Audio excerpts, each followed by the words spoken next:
রং মাখানো হবে আজকে। নমস্কার বন্ধুরা, আজকের ব্লগটা কিন্তু আমি এখান থেকে শুরু করছি। হ্যাঁ, তোমরা দেখলে আগের দিন ঠাকুরের জন্য পরমান্ন তৈরি করছি, অবশিষ্ট কিছু অংশ বেঁচে গিয়েছিল বলে এগুলো রেখে দিচ্ছিলাম। আমার কিন্তু হয়ে গেছে এগুলো, চলো গুছিয়ে রেখে দিই। এই বাসনগুলো তো লাগেনি আমার ঠাকুরের, রান্না করার সুবিধা আছে, বাসনের তলায় লাগে না আর পড়ার কোনো ভয়। আমার কিন্তু কমপ্লিট।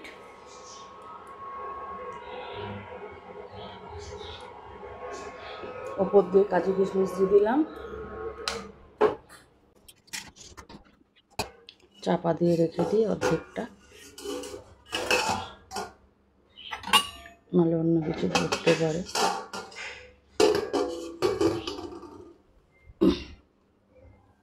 এটা আমার ঠাকুরের এই কাপড় মোচা ন্যাকড়া। ঠিক আছে তোমার, তাও সাজিয়ে দিই। তোমাকেও রং মাখানো হবে আজকে। আর এই দেখো কত রকমের কালার নিয়ে চলে এসছে। প্রথমে দেবো হচ্ছে সাদা আবির,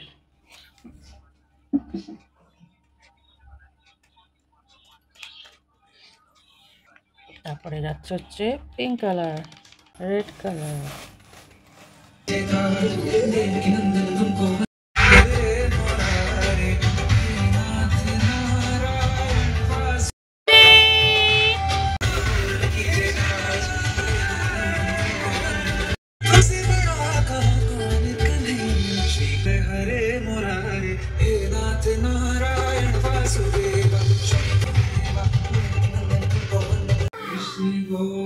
চলো নিয়ে যাই।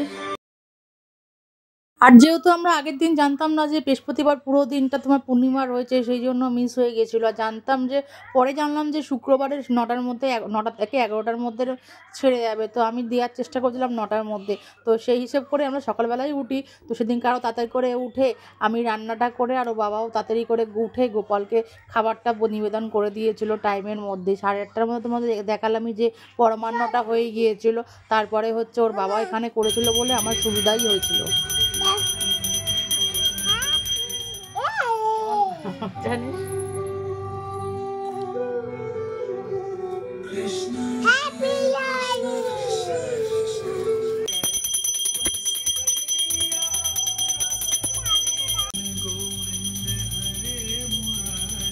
পুজো দেওয়া হয়ে গেছে। রুকো বাচ্চা, বিছানা গুছিয়ে নাও।